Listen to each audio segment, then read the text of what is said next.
Quand l'on comprend bien la géographie de la Palestine, on comprend beaucoup mieux la Bible. La planète de gauche, on voit l'Europe, on voit la Méditerranée, et complètement à droite de la Méditerranée, c'est la Palestine, au-dessus de l'Afrique, complètement à droite. Ça fait une espèce de tunnel là, qui part de l'Espagne et qui va jusqu'au bout, et à l'opposé, cette ligne droite, c'est Israël. Récemment, ça doit remonter maintenant à 25 ans, les scientifiques ont compris que effectivement, il y avait, on pouvait faire un puzzle avec la Terre, et ce puzzle porte un nom.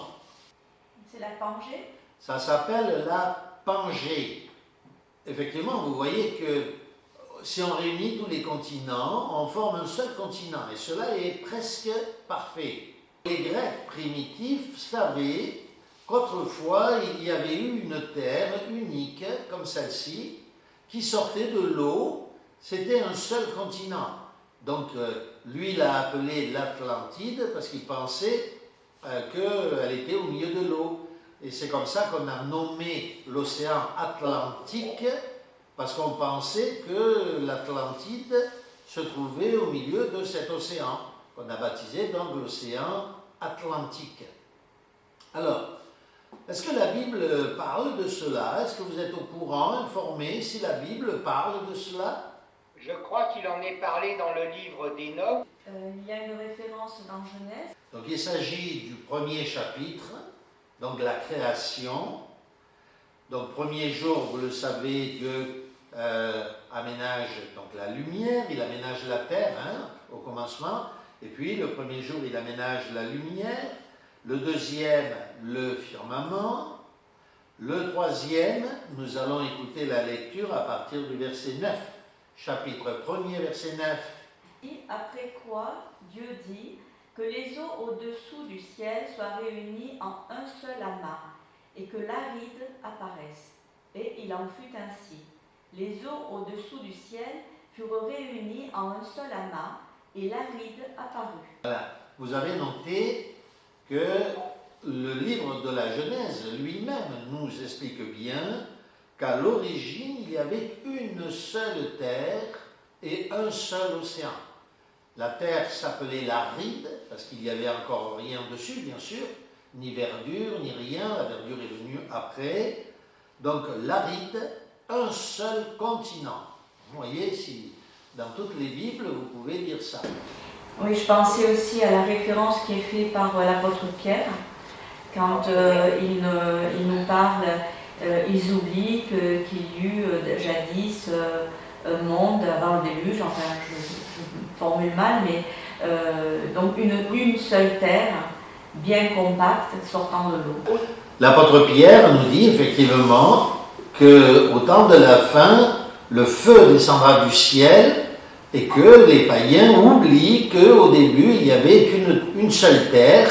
Alors certaines versions mettent bien compacte, d'après le grec, n'est-ce pas? Une seule terre bien compacte qui se tenait au-dessus de l'eau par la parole de Dieu.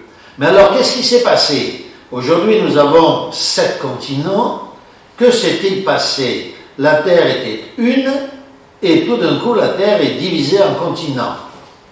Il s'est passé le déluge, et le déluge a appuyé sur les terres et a formé des abîmes d'eau, et les terres, les continents se sont séparés et ont dérivé petit à petit pour se séparer les uns des autres.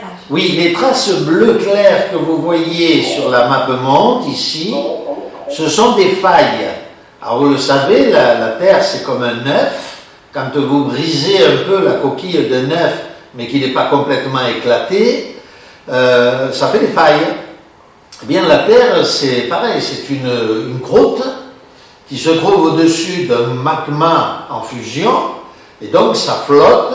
Vous avez entendu parler, n'est-ce pas, des plaques tectoniques? Eh bien, il y a des failles dans cet œuf, et toutes les parties claires que vous voyez, ce sont des failles qui séparent tous les continents, et certaines descendent jusqu'à 10 000 mètres de profondeur, 10 km. C'est-à-dire qu'elles sont plus profondes que la plus haute des montagnes. La plus haute des montagnes, vous le savez, c'est l'Himalaya, 8800 et quelques mètres. Et là, nous sommes à 10 000 mètres, plus de 10 000, 11 000 mètres même de profondeur. La terre s'est donc séparée, et vous le savez, le livre des Colossiens dit que Jésus réunira toutes choses sous son nom, la terre et les cieux. Eh bien, de nouveau, la terre sera réunie pour que les climats puissent devenir ce qu'ils étaient avant, que la terre devienne à nouveau un paradis où les humains vivront en paix. Oui, du fait que les continents avancent d'un centimètre par an, ils se rapprochent à nouveau. Donc on comprend que le dessein est effectivement la réunification de la Terre. Il viendra un moment où les continents vont à nouveau se réunir sous la violence des événements.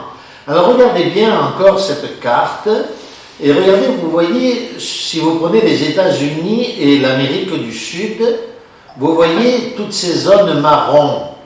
Eh bien, ce sont des chaînes de montagnes, des chaînes de montagnes jeunes. Vous savez qu'il y a des chaînes de montagnes vieilles, comme le Massif central, qui était là avant le déluge, et des chaînes de montagnes jeunes qui sont apparues au moment, donc un peu après le déluge, lorsque la Terre s'est fracturée. Les montagnes sont montées parce que les continents se sont séparés, un peu comme lorsque vous poussez un drap.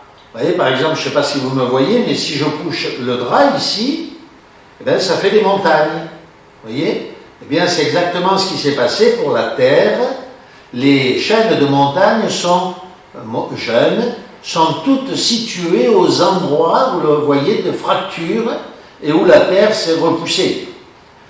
Si vous voyez l'Afrique aussi, ici au milieu, vous voyez une grande faille au milieu, on la voit à peu près sur la partie est, nord-est de l'Afrique, c'est la fameuse faille du Rif.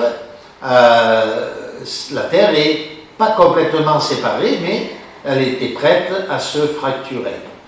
Donc vous voyez que sur cette map monde, la Terre unique de l'origine du déluge, avant le déluge, qui était habitée par une civilisation qui a disparu au moment du déluge. Et vous voyez que on pourrait faire un cercle autour de cette terre. On pourrait faire un cercle presque parfait. J'espère que vous le voyez bien. Et vous voyez qu'on peut faire un cercle presque parfait autour de la Pangée. Et pour faire un cercle, il faut quel instrument faut-il pour faire un cercle? Un compas. Et on met la pointe du compas à quel endroit pour tracer un cercle? Au milieu. Au milieu. Au milieu. Et moi, si je mets la pointe du compas au milieu du cercle, je vais le mettre où? Sur la Palestine. Sur Jérusalem. Très bien. Ah, c'est encore plus précis que moi. Eh oui. Vous voyez? Exactement sur Jérusalem. Et Jérusalem était donc placée au centre du monde. Est-ce que nous avons un verset biblique qui appuie cette pensée? Oui, c'est le texte d'Ézéchiel 18 qui dit Jérusalem que j'ai passé au centre des nations. Que j'avais placé au centre des nations. Vous voyez le point rouge, le centre du cercle, le centre de la Pangée, il est placé exactement sur la Palestine, comme le disait Jean, et la pointe du compas très exactement sur Jérusalem. Voici Jérusalem que j'avais placé au centre des nations. Merci Seigneur de nous montrer de telles choses, n'est-ce pas?